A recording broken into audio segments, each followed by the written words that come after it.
নমস্কাৰ। আজি পবিত্ৰ বিধানসভাত এটা অপ্ৰীতিকৰ পৰিস্থিতি হ'ল।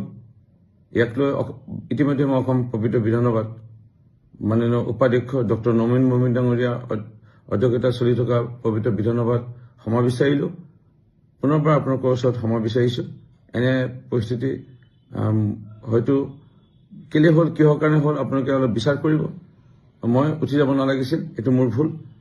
কিন্তু অন্যান্য যিসকল বিৰোধী দলৰ বিধায়কে মোক মোৰ বক্তব্যক বাধা দিছিল, মোৰ মতে তেওঁলোকে সমানো দোষী আৰু মই উঠি যাব নালাগিছিল, সেইকাৰণে ক্ষমা বিচাৰিলোঁ।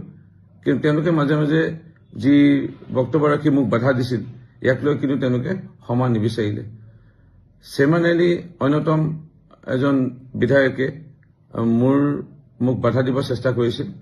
তেওঁ জেলত যোৱা ব্যক্তি, সেইকাৰণে মই তেওঁৰ বিষয়ে একো বিশেষকৈ ক'ব বিচৰা নাই। জেলত যোৱা মানুহ অকণমান মানসিকভাৱে চাগে তেওঁ কি হৈ আহিছে নাজানো, তেওঁৰ বিষয়ে মই একো নকওঁ।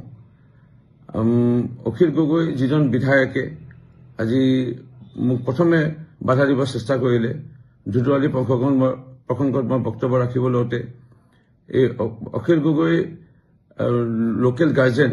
মোৰ মাতৃ যেতিয়া 91ত 91 চনত বিধায়িকা আছিল, তেতিয়া গুৱাহাটীত মোৰ মাতৃ থকা হেতু বিধায়িকা হিচাপে লোকেল গাৰ্জেন হৈছিল অখিল গগৈৰ সেই সময়ত কটনত পঢ়ি থকা অৱস্থাত। মোৰ মাতৃ লোকেল গাৰ্জেন মানে এক প্ৰকাৰ অভিভাৱক, এক প্ৰকাৰে পিতৃ মাতৃ। কিন্তু অখিল গগৈ কেনে স্বাৰ্থপৰ এজন ব্যক্তি, ইতিমধ্যে আপোনালোকে লাহে লাহে বুজিব, লাহে লাহে বুজিছে সকলোৱে। তেওঁ মোৰ মাতৃ ঢুকাওঁতে এদিনো খবৰ ল'ব নাহিল। না মোৰ মাতৃ ঢুকাওঁতে না সমাধিত গৈ ধূপ এটা জ্বলালে, চাকি এটা জ্বলালে।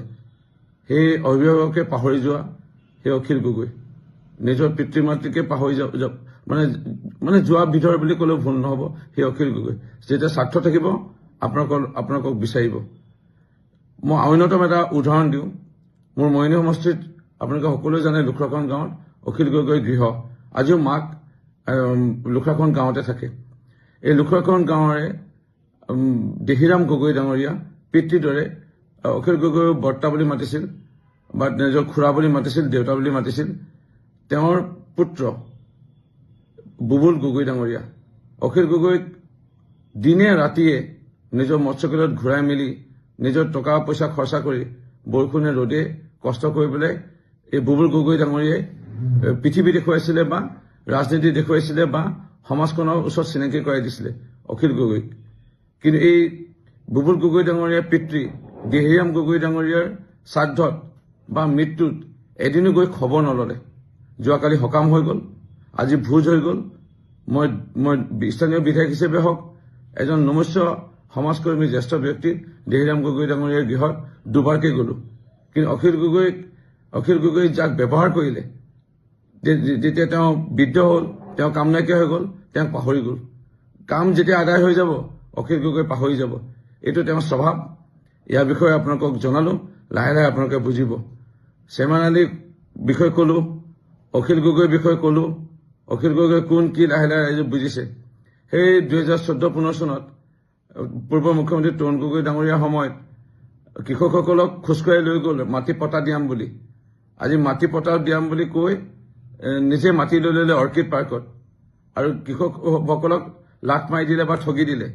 সেই অখিল গগৈৰ বিষয়ে আপোনালোকে লাহে লাহে শিৱসাগৰবাসী ৰাইজে লাহে লাহে বুজিছে, আৰু অলপ বুজিবলৈ বাকী আছে, লাহে লাহে বুজিব। বাকী আমাৰ মইনী সমষ্টিৰ মানুহে জানে আৰু লাহে লাহে বাকী মানুহবোৰ তেওঁৰ বিষয়ে গম পোৱা হৈছে। চেয়াৰমেন আলী অখিল গগৈৰ বিষয়ে ক'লোঁ। 3জন মানুহে মোক বেছিকৈ বাধা দিছিল আৰু আজি বিশেষকৈ এতিয়া তৃতীয়জন হ'ল বিৰোধী দলৰ দলপতি দেৱব্ৰত শইকীয়া। দেৱব্ৰত শইকীয়াৰ বিষয়ে মই এইটোৱে ক'ব বিচাৰিম, যেতিয়া ধুধুৱালী প্ৰসংগ ওলালে, তেওঁৰ পিতৃ ভাৰতৰ মুখ্যমন্ত্ৰী সন্মানীয় হিতেশ শইকীয়া ডাঙৰীয়া যেতিয়া মুখ্যমন্ত্ৰী আছিল, এই ধুধুৱালী ঐতিহাসিক ধুধুৱালী আহোম ৰজাদিনীয়া এই ধুধুৱালীত 3 লেনযুক্তটো বাদ দিয়ক, 2 লেনযুক্তটো বাদ দিয়ক, 1 লেনযুক্ত ৰাস্তাই ভালজনে বনাব নোৱাৰিলে।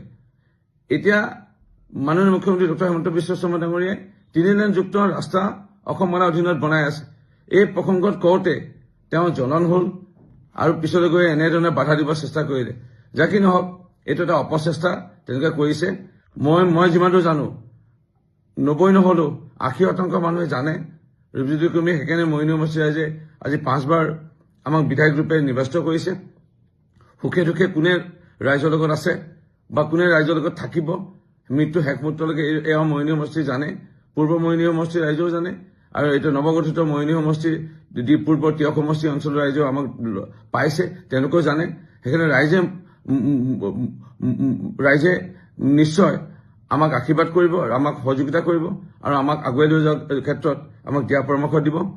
থাকিল কথা, মোক যদি কোনোবা সন্মান নকৰে মই কেতিয়াও সন্মান নকৰো, আৰু মোক যোনে সন্মান কৰিব মই তাৰ 100 গুণ বেছি সন্মান কৰিম। এয়া সমষ্টিবাসী ৰাইজে জানে।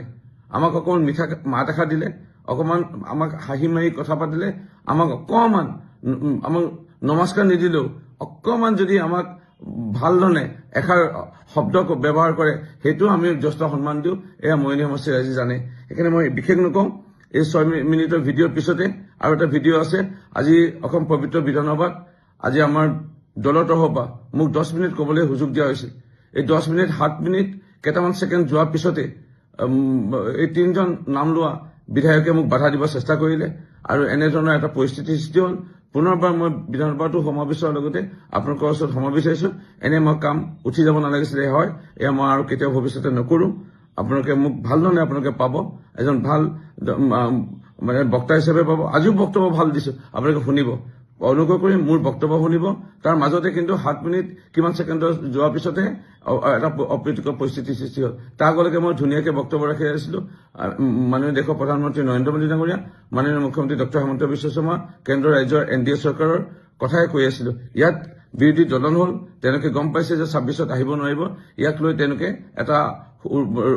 এটা পৰিৱেশ সূচনা কৰিব বিচাৰিছিল, কিন্তু মই জনাত তেওঁলোক বিফল হ'ল। মোৰ ভিডিঅ'টো ইয়াৰ পিছতে আছে বিধানসভাৰ, শুনিব।